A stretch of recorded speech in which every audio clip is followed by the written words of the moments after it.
علی رسول اللہ رب اشرح لی صدری ویسر لی امری واحلل عقدۃ من لسانی یفقہوا قولی۔ ناظرین السلام علیکم ورحمۃ اللہ وبرکاتہ۔ سیرت النبی صلی اللہ علیہ وسلم انگلیوں پر اہم واقعات کو یاد رکھیے آسان طریقے سے۔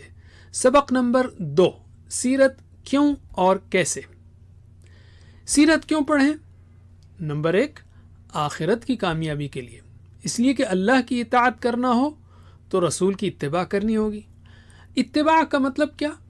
محبت کے ساتھ اطاعت کرنا۔ آپ صلی اللہ علیہ وسلم نے پوری زندگی کو اللہ کی عبادت میں گزارا۔ زندگی کے ہر پہلو، مثلا نماز، روزہ، سونا، جاگنا، لین دین وغیرہ میں بہترین عبادت کی۔ نمبر 2، دنیا میں کامیابی کے لیے۔ دنیا میں سب سے کامیاب ترین انسان کون تھے؟ اللہ کے رسول صلی اللہ علیہ وسلم۔ آپ کے پاس بہترین لائف سکلز تھیں۔ آپ کا صبح سے شام کا ٹائم ٹیبل، آپ کے اخلاق، معاملات، بات چیت کا انداز وغیرہ ہر چیز میں کامیابی ہے۔ تو انتہائی بے وقوفی ہوگی کہ ہم فقیروں کے پاس کامیابی کے راز ڈھونڈیں اور جو اس میدان کا بادشاہ ہو اسی کو نہ پڑھیں۔ تو 1 اور 2 ہیں آخرت اور دنیا میں کامیابی کے لیے۔ نمبر 3، اللہ کے رسول صلی اللہ علیہ وسلم سے محبت اور عظمت پیدا کرنے کے لیے۔ آپ نے ہماری بھلائی کی خاطر جو قربانیاں دی ہیں اور جو دعائیں کی ہیں، اس کا جب علم ہوگا تو ہم دل کی گہرائی سے آپ سے محبت کرنے لگیں گے، اور جب آپ کے عظیم کارناموں کے بارے میں جانیں گے تو دل میں عظمت پیدا ہوگی۔ نمبر 4، صحابہ کرام رضی اللہ عنہم کی زندگی کو جاننے کے لیے۔ صحابہ کی زندگی میں زبردست تبدیلی آئی۔ کیسے؟ ایک طرف اللہ کے رسول انہیں قرآن سناتے، قرآن اور حکمت کی تعلیم دیتے، ان کا تزکیہ کرتے، تو دوسری طرف صحابہ آپ صلی اللہ علیہ وسلم کے ایمان و یقین، اخلاص اور عمل کو دیکھتے تو ان کا ایمان بڑھتا چلا جاتا اور وہ ہر قربانی کے لیے تیار رہتے۔ تو 3 اور 4، رسول اور صحابہ۔ نمبر 5، قرآن کو سمجھنے کے لیے۔ اللہ نے آپ صلی اللہ علیہ وسلم پر 23 سالوں میں پورا قرآن نازل کیا ہے۔ یہ تھا آپ کی تعلیم و تربیت کے لیے، اور پھر لوگوں کو دعوت دینے اور ان کی تعلیم و تربیت کے لیے، اور زندگی کے مختلف حالات سے بہترین انداز میں گزرنے کے لیے۔ ہم ان حالات کو جانیں گے تو قرآن کو سمجھنے میں مدد ملے گی۔ نمبر 6، قرآن پر عمل کرنے کے لیے۔ قرآن میں اصول دیے گئے ہیں تو سیرت میں آپ کو اس پر عمل کرنے کا طریقہ ملے گا۔ قرآن تھیوری ہے تو سیرت پریکٹیکل، اس کا بہترین عملی نمونہ یا ماڈل۔ آپ کے اخلاق، معاملات اور سارے اعمال قرآن کی عملی تفسیر ہیں۔ تو 5 اور 6، قرآن کو سمجھنے اور عمل کرنے کے لیے۔ نمبر 7، اپنے ایمان کو اور اللہ کے ساتھ اچھی امیدوں کو بڑھانے کے لیے۔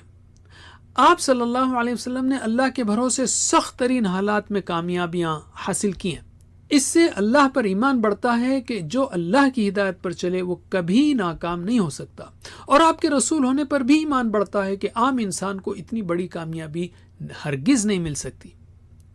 نمبر 8، دل کی خوشی اور سکون کے لیے۔ آپ اس کائنات کے بہترین انسان کے بارے میں پڑھیں گے تو یقیناً آپ کو خوشی ہوگی اور دل کو سکون ملے گا۔ تو 7 اور 8 کیا ہیں؟ ایمان اور خوشی کے لیے۔ نمبر 9، آپ صلی اللہ علیہ وسلم کے طریقوں کو دیکھ کر اسلام کی دعوت کو بہترین انداز میں پیش کرنے کے لیے، اس لیے کہ آپ بہترین داعی تھے اور بہترین بات چیت کا فن یعنی کمیونیکیشن سکلز آپ کے پاس تھیں۔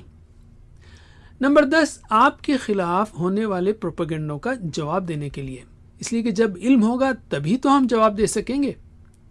تو 9 اور 10 کیا ہے؟ دعوت اور دفاع۔ نمبر 11، دشمنوں کے فتنوں سے بچنے کے لیے۔ ساری زندگی آپ پر دشمنوں کے حملے ہوتے رہے، اللہ نے آپ کو زبردست معاملہ فہمی اور حالات کا تجزیہ یعنی سچویشن کی انالیسس کی صلاحیت دی تھی۔ دشمنوں کو بدترین ناکامی ہوئی۔ آپ صلی اللہ علیہ وسلم کی زندگی سے ہمیں رہنمائی ملتی ہے کہ مخالفت کے ماحول میں کیا کرنا چاہیے۔ نمبر 12، مسلمانوں کو زوال سے نکالنے اور ان کی دنیا و آخرت کی کامیابی کے لیے۔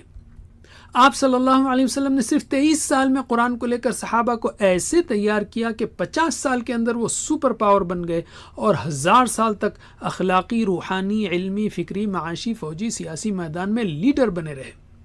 اگر رسول صلی اللہ علیہ وسلم سچے نہ ہوتے تو پھر آپ کو یہ زبردست کامیابیاں کیسے ملیں؟ اور یاد رکھیے، مسلمان زوال میں اس وقت آئے جب وہ آپ کی اتباع میں کمزور پڑے۔ تو 11 اور 12 کیا ہے؟ فتنے اور زوال۔ تو یہ 12 اہم وجوہات ہیں سیرت کو پڑھنے کی.